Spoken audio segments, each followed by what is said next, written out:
Hi there, welcome again to another fun question and answer with Doc. Um, we're broadcasting from Ada's Natural Market, and you've got to check out the picture I just posted on Facebook. On our way in, you won't believe what I saw. Health food store. On my way into. Sorry, I'm trying to type and talk at the same time. I'm apparently not wired for this. On my way into the health food store, you won't believe what I saw. Um, there was a big old empty box of Dunkin Donuts with a crushed up Pepsi can on the inside. Yeah, going into Ada's Natural Market, here in the health food store. Cleverly concealed behind a skinny palm tree, sitting there in only planter. which was a planter with a very, very skinny palm tree sitting right in the center of it, and it's big old, like, how many dozen? Probably 2 dozen donuts. What's a It's one of those nice big cases of donuts.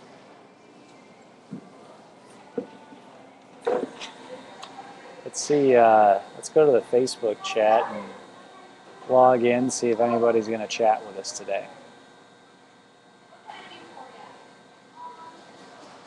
Okay, we'll go ahead and log in. Hello, Facebook world. Logging in, and we are live on Facebook.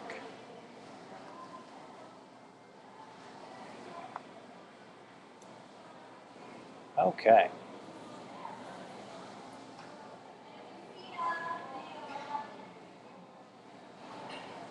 So you can go ahead and take a look. Oh man, I've got. I already have some some comments on the photo. Um, Karen, Erica's mom, says, "Too funny. Did they save one for me?" And Linda, who runs Southwest Florida Naturally magazine, she says, "It's been a very long week for me. I hate to say it, but I want a box of those."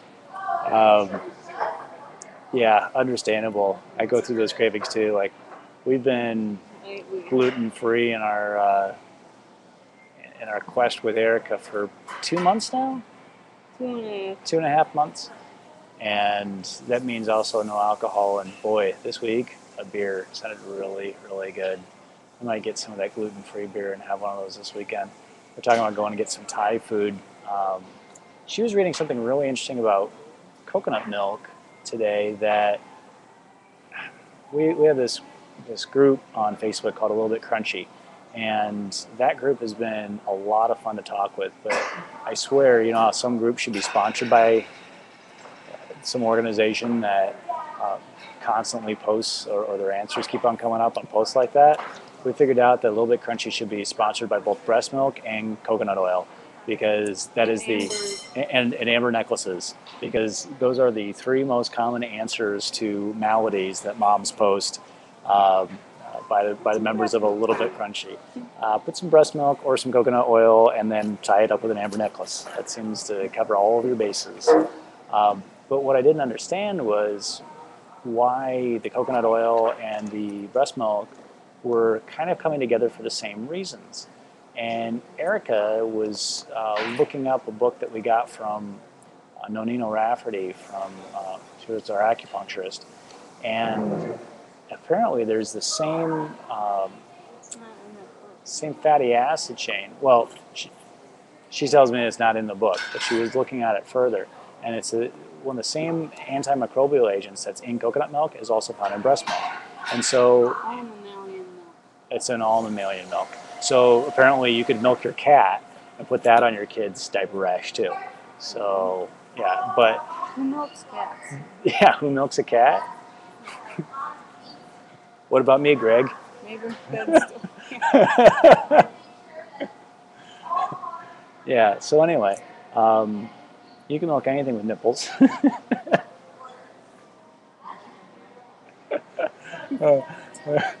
Oh, sorry, Erica wants me to verify that there are people sitting next to us. Just makes it funnier. Well, yeah, I thought that was really interesting, and she saw too on this article that if you have coconut oil in your diet as a nursing mom, that apparently the level of that immune boosting chemical just skyrockets for you. So I'm gonna start recommending that too when I'm having some kids with some colic issues and some digestive trouble, or trying to get through some immune system issues with ear infections or runny noses or whatever, that moms increase their coconut oil intake as well, because there's so many really easy to find sources for it. And coconuts. Yeah, well, we live in Southwest Florida, so gee, just grab a coconut off a tree, right? But because the oil can be a little expensive, but they have coconut spreads now too, and we've been using that instead of butter for a while at our house. Really tasty. Awesome on raisin toast. I know I haven't had raisin toast in a while because of the whole gluten-free thing, but um, it was really good. We put it on our gluten-free blueberry waffles now, blueberry pan Clarks. Yeah, I just saved that for all posterity. You know the 51st Dates movie with Adam Sandler and Drew Barrymore? He pretends like he can't read to get her sympathy. Uh, yeah. Oh, I just got a message from you, Erica.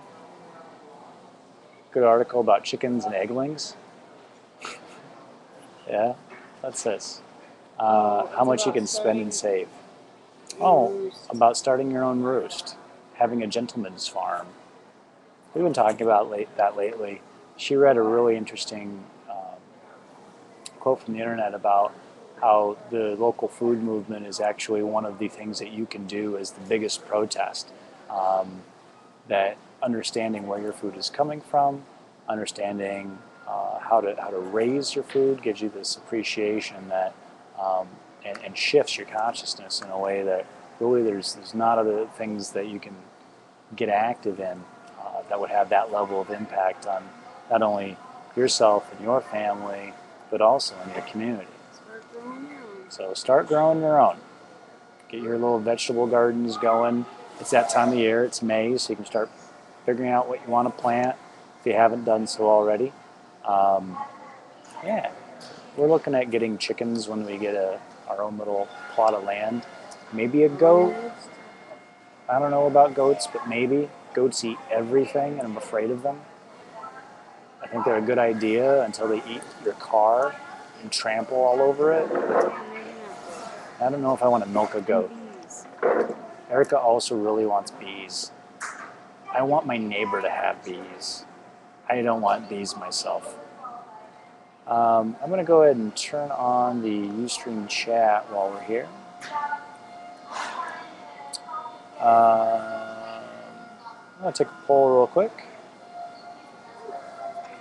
Who wants to start their own farm?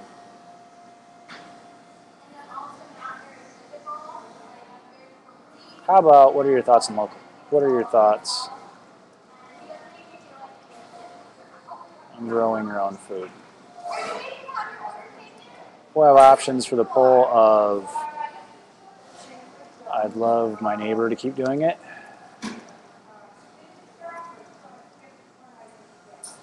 I'm thinking about it. I already do. Or I grow so much, I sell it at our farmer's market.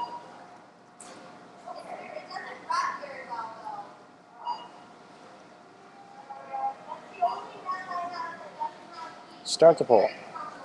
Okay, so the poll's up right now. I wonder if there's some way I can share the poll. I'm kind of learning some of this stuff as I go too. But if you go to our channel, go ahead and look down at the poll, indicate which one that you're doing.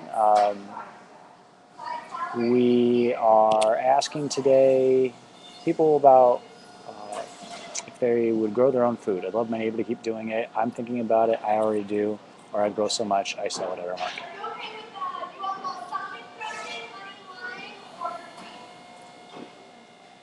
Wow.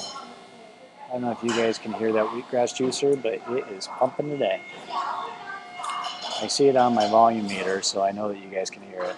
Yeah, that's one of the fun things about growing your own food, is that you can prepare it like that too. We were thinking about getting a juicer.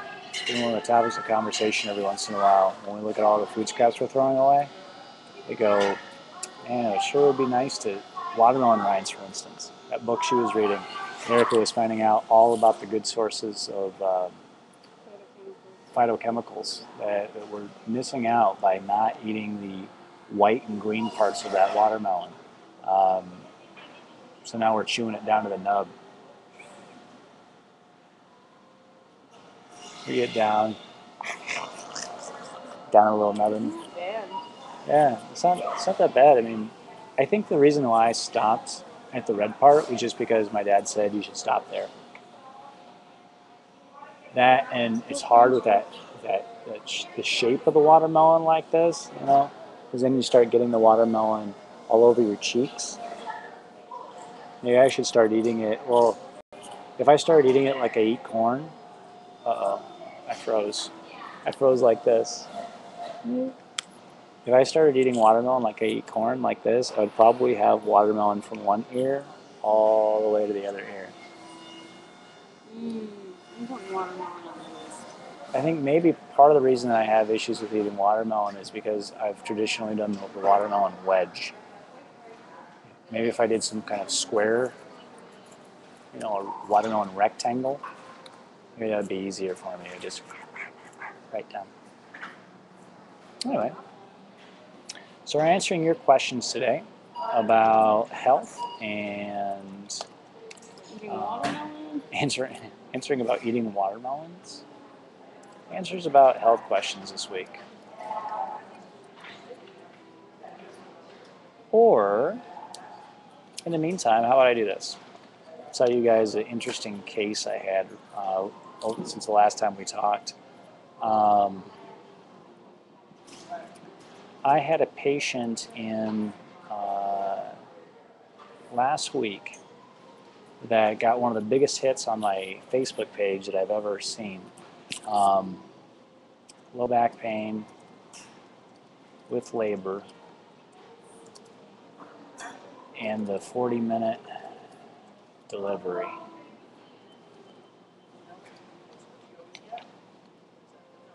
So Vicki had been a patient of mine for about 4 weeks through her pregnancy, and everything was going really well. She'd been having a lot of pubic pain associated with it, which isn't unusual for the women that I have coming into the clinic. She had a problem with the sacrum being tipped out of place, and then her pelvis itself was rotated a little bit. And so over the course of care, we got to the point where asking her 0 out of 10, how much does this bother you? Didn't bother her at all. And that was on a Wednesday. She told me she'd been having some contractions, so they weren't timeable, they weren't regular, but Thursday morning, she's in there at the birth center. She's like, yep, they got regular, they got timeable, so she's ready to go. She's in labor, but her back is killing her now with her contractions. And I'm going to write this case study up because it was really interesting. I laid her on the table, and I checked the same analysis that I always do. Adjusted her the same way that I always adjust her. She went through another contraction. I asked her how it went, and she said no better at all. Which kind of threw me for a loop because I said, well, I have now corrected what I know how to correct, so what do I do now? So I asked her to stand up. She said, I had her lay up against the wall, put her hands against the wall, and I felt down by where the round ligaments are. The uterus is suspended from the front part by these two ligaments called the round ligaments, and they contract during labor too. They aren't ligaments like the ligaments in your knee, but a ligament's more like we're surrounded by this muscle. It's called smooth muscle. So it'll contract rhythmically just like your stomach and your intestines do to move food through. And both of those round ligaments were tight. So I was holding with one hand, I was holding both of those round ligaments while she was having a contraction. And I was holding onto her tailbone as she'd go through her contractions too.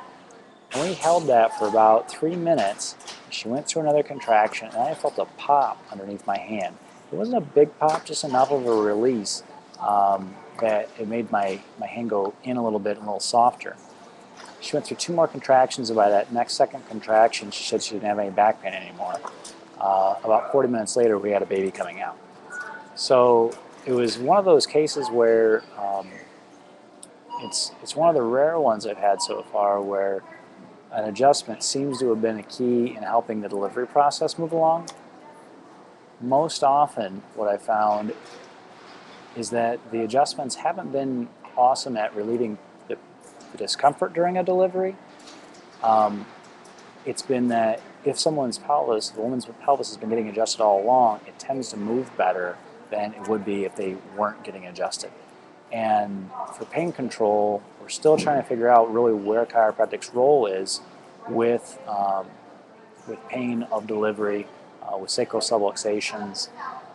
Again, not really what my goal of the technique is.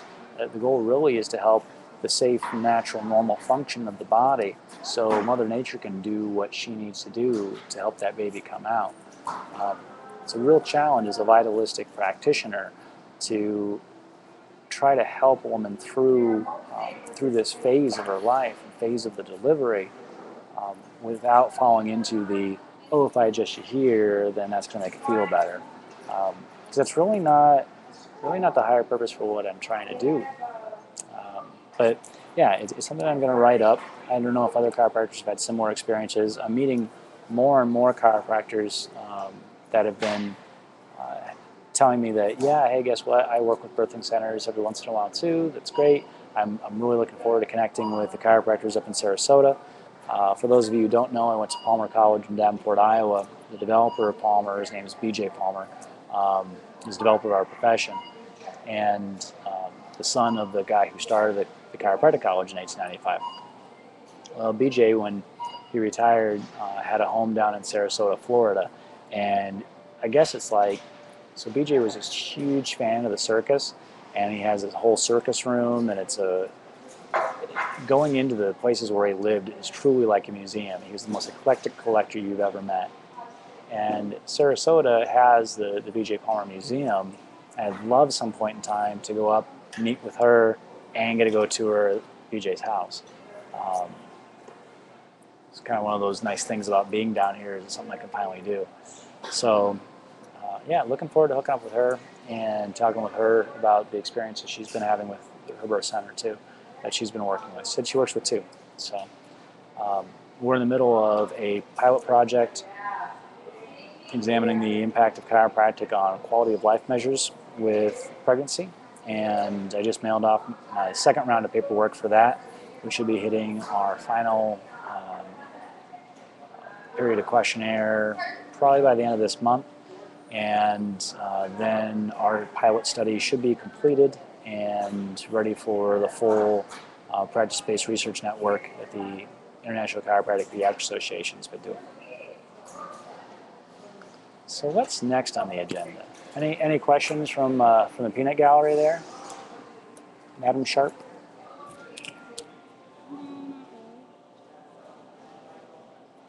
Busy reading. Well, my sister sent us something kind of interesting. She has I don't even know what the mushroom is. Do you remember what it was called? Reishi? Reishi. There's a mushroom called reishi that they're making a tea out of, and they're calling it Gandoderma. And or what? Oh, they renamed the mushroom. Oregano Gold. That's the company who's renaming the mushroom. Frozen. Oregano Gold is the company who is marketing the reishi mushroom under the name of Gandoderma. And we had our first green tea with Gandoderma in it today. Probably about, what would you say, an hour ago? Yeah. And I'm just trying to kind of note personally effects of it. It's supposed to give you a longer buzz than green tea usually does, instead of having some sort of crash and burn afterwards. I don't know what it's going to do, if we're just going to be high forever or what this does. I'm noticing a little bit warmer like I usually get with any kind of stimulant. Erica looks like she's going to fall asleep or her eyes hurt. I don't know. There's a coffee one. It's like an instant coffee, which I don't think I've had instant coffee since I was a kid. It's the kind you scoop into the coffee cup and then you put hot water in it. Actually, in Australia, I used to have that. They have instant coffee in Australia. It's still gourmet though. Yeah, that's exactly what it was. It was Nescafe. That's exactly what it was. I'm more used to do the drip, or we make our own little espressos. I wonder if you could make Gandoderma espresso that cooks the mushroom too much. A little nervous with Erica and her Candida. They only what? They don't sell it in bulk. Oh, they only sell it in packets? What's stopping you from opening up a couple packets and tossing it in the espresso machine? Because it's instant. I don't know either. Oh, do you think if it was instant and you toss it in the espresso maker, it would just all turn into water in the espresso cup? I don't know either. No. We should experiment and try it out. Have you guys ever done that? No, we should buy a box. It's kind of pricey. $30 a box.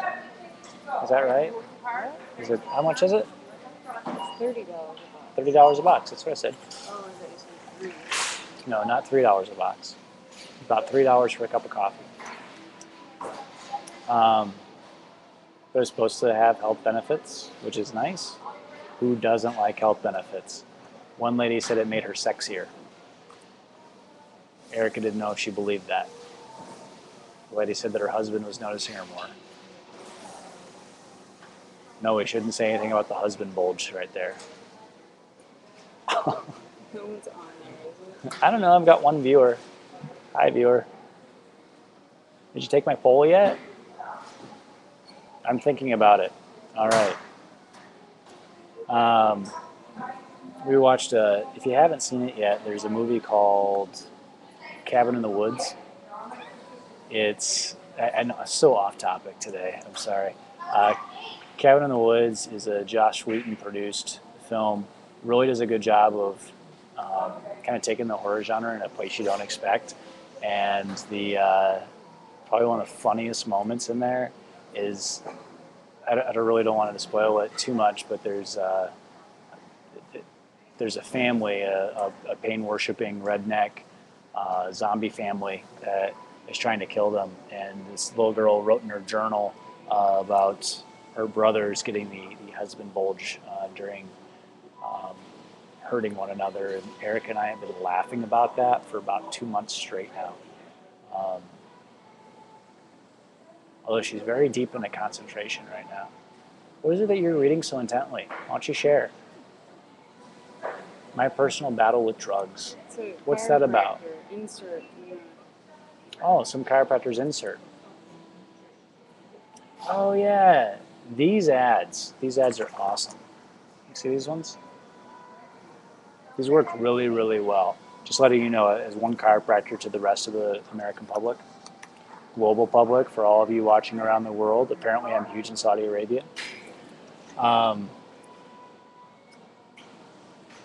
Doing your own personal testimonial about kind of your life experience and then how you found chiropractic is a really powerful way to help get the message across about what you do.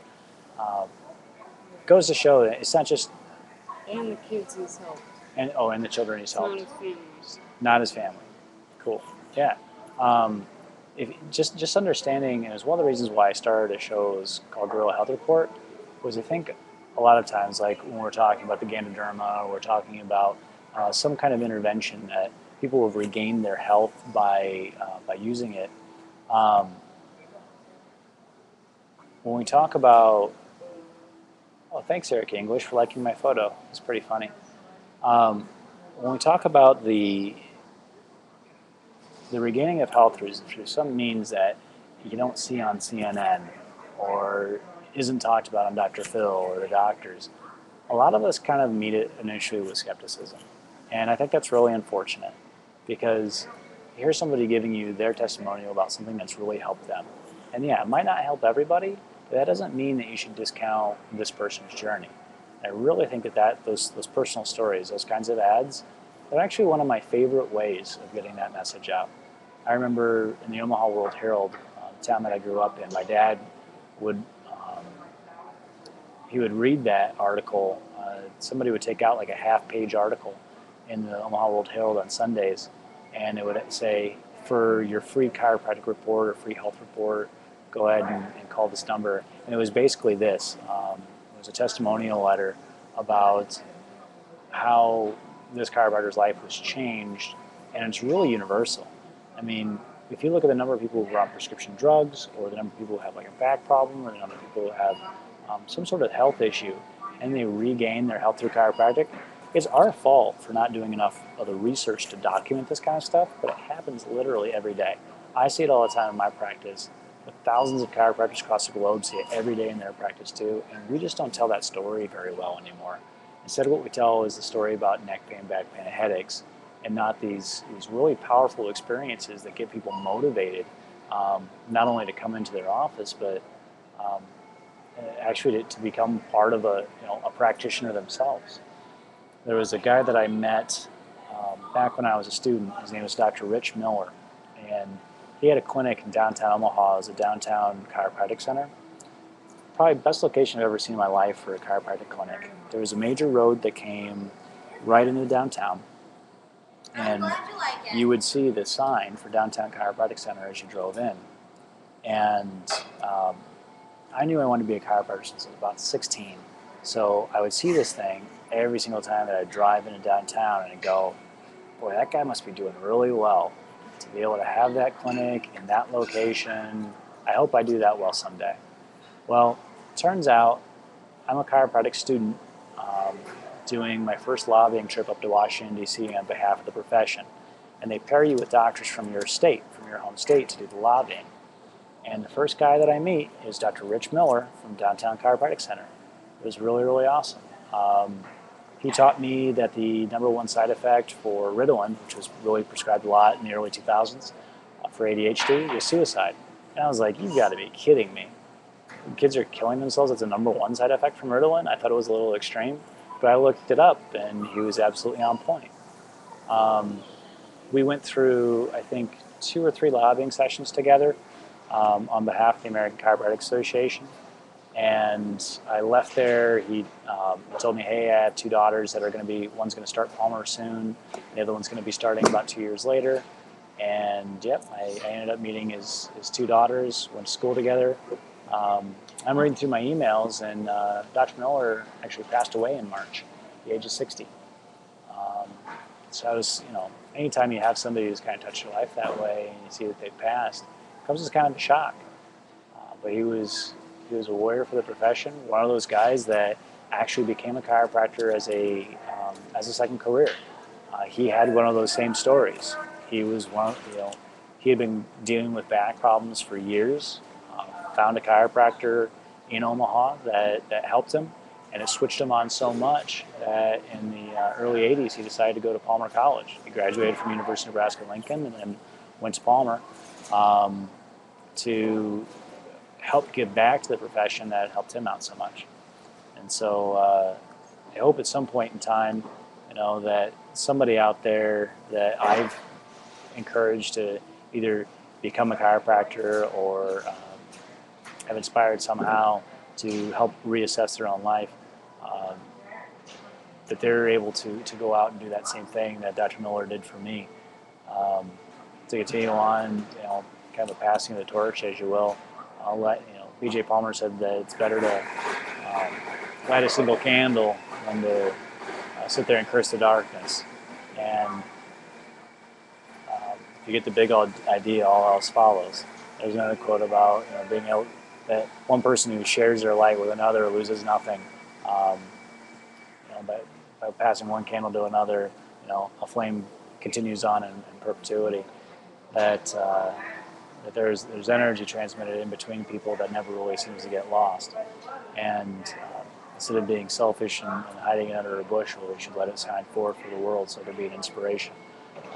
a lot of different philosophies, a lot of different theologians and philosophers and good thinkers in the history of mankind have all shared similar ideas about that. And yeah, I mean, it all starts with being able to value somebody else's experience. So I guess a long way of coming around to the same point when you see things, when you have, you know, my sister told me, hey, I've got this exciting new opportunity for you to help regain your health. Um, the measured Midwestern Lutheran skeptic in me goes, you know, what's she trying to sell me? But the chiropractor who's had the experience of having his life changed by somebody who had their life changed and not discounting that story always makes me say, yeah, absolutely, I'll give that a try. So, yeah, anyway, so quick memoriam to Dr. Rich Miller of Omaha, and big props to my sister. Thank you for sending that to me. Gosh, maybe that's the stuff that's making me so chatty. So poll results are in. We're going to go to our next poll. If we say that you're thinking about it and we're thinking about it, that makes it 100% of the people polled today say that they're thinking about starting their own garden. We'll remove that poll. Gosh, our next poll. What should our next poll be? Maybe that should be our next poll. What kind of poll topic should we have? Kind of look through our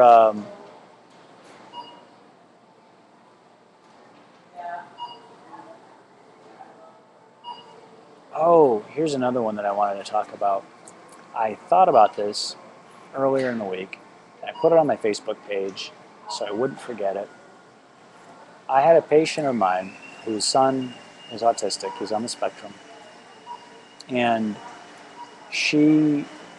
one of her major concerns with her infant son that she brought in was that because there seems to be a correlation within families, was that her infant son was also going to be on the spectrum.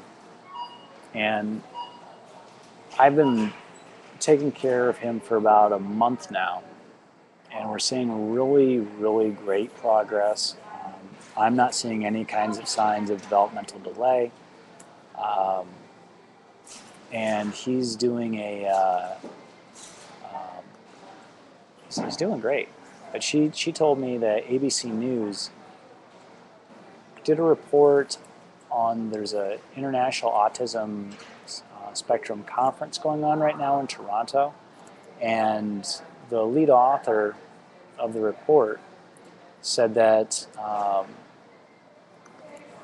oh, here, I just got a response to something real quick. Good hiding place.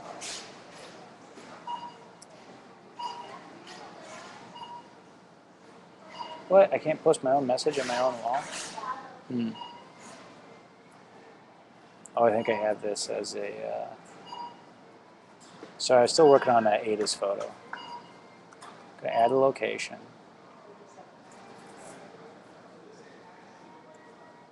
This is Ada's. I'm gonna tag it.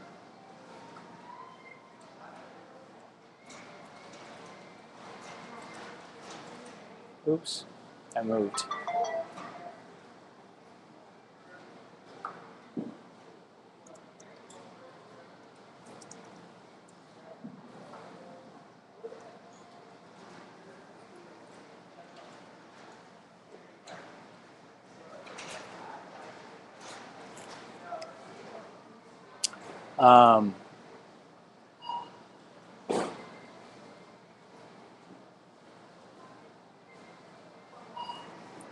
Okay, back to live action, back to my story.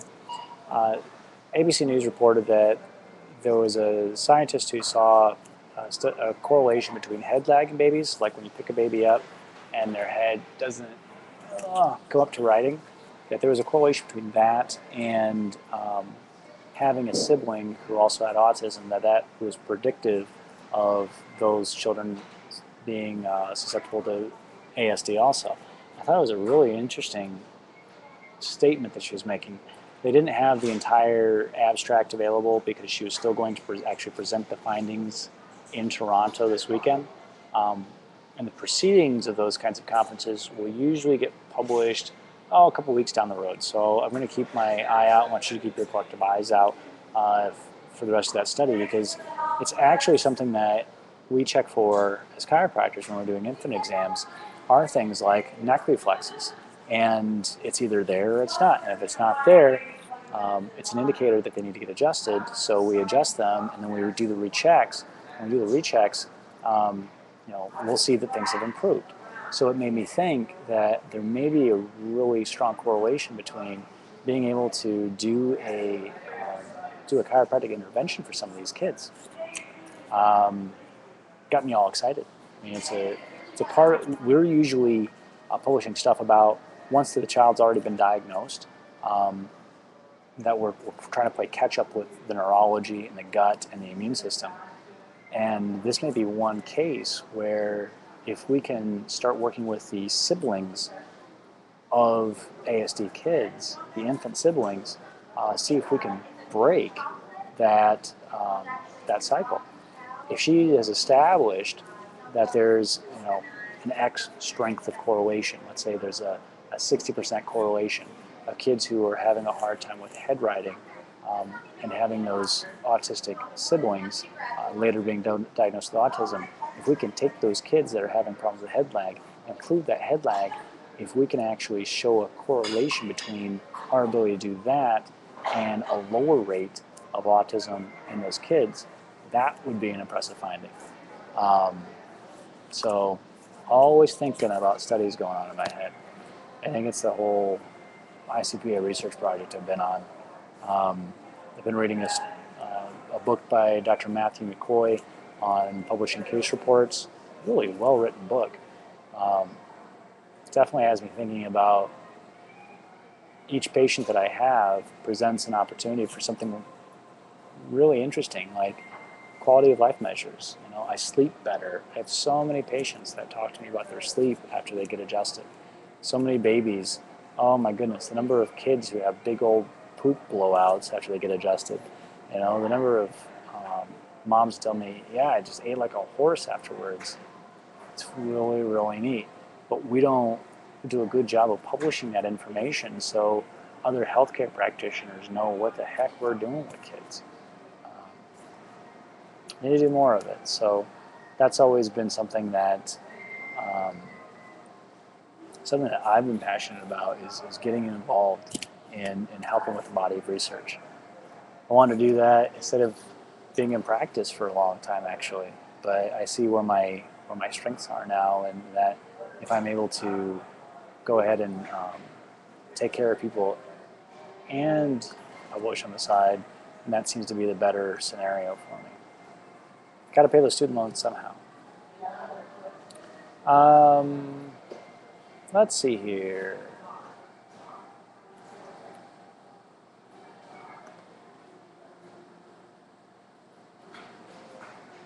I'll pop out chat.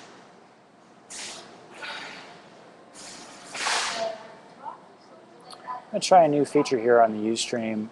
I want to see if I can get a little more interactivity. I mean, I don't have many people coming up to me at ADAs because I'm kind of sitting in front of my computer and just talking to myself.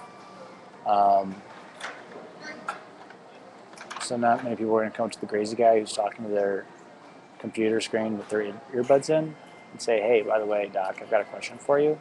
So I'm trying to make this thing a little bit more interactive.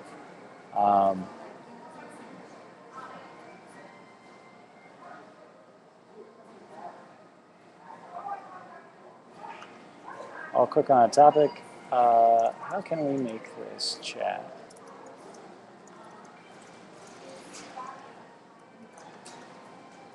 I'm going to post it here on the interactive chat within Ustream.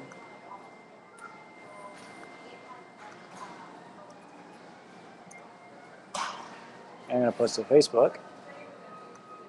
Feel free to answer on either of these. I'm also going to check out the social stream.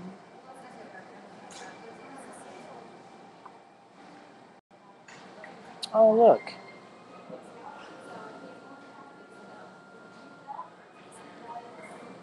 I don't even know if this is real people.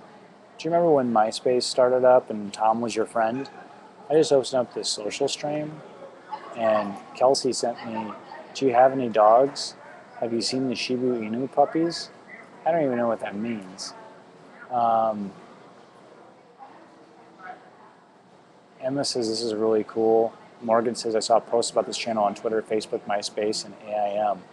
Nuts.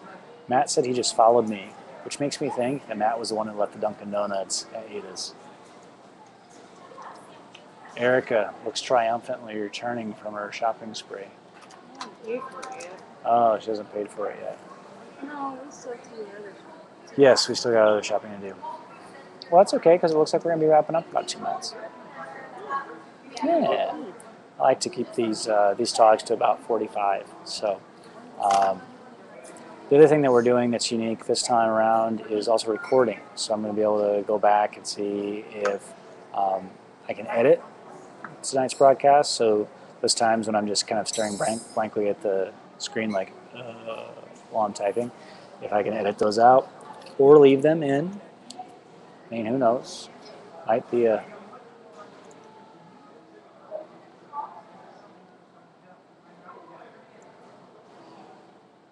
I gotta tell you, it's so funny. I just talk about freezing, and then of course my camera freezes and my audio freezes. And it's one of those things, some people like doing this on YouTube. I encourage you to do it every once in a while. Go ahead and randomly pause any talking head video, like somebody's sitting there talking to you about something, just pause them randomly and see what the stupid faces they make. It's hilarious. They're going to be talking about chips, and just they make the Is this what you're talking dorkiest about faces. today? I You have need to ramble 2 more minutes? I have this stream of consciousness that is, question and answer with Doc. I was just talking about ways that we can do editing. So in case I freeze on the camera, I'm curious to see if the freezes that are happening because of the internet actually freeze what I'm recording, so I look like I'm...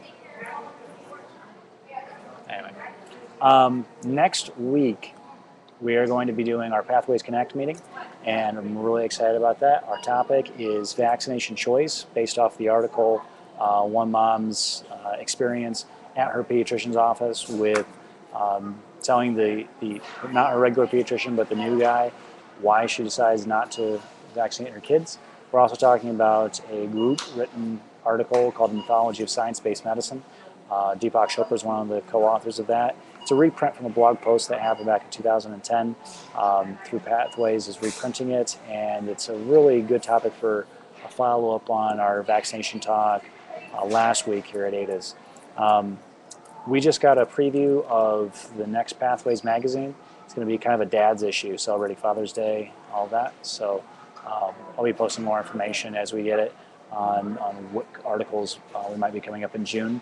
But my hunch is that it's going to be a very dads-focused meeting on the end of the month in June. So anyway, thank you very much for tuning in. Had a lot of fun talking at you. And next time, go ahead and ask me questions. Thanks. Bye.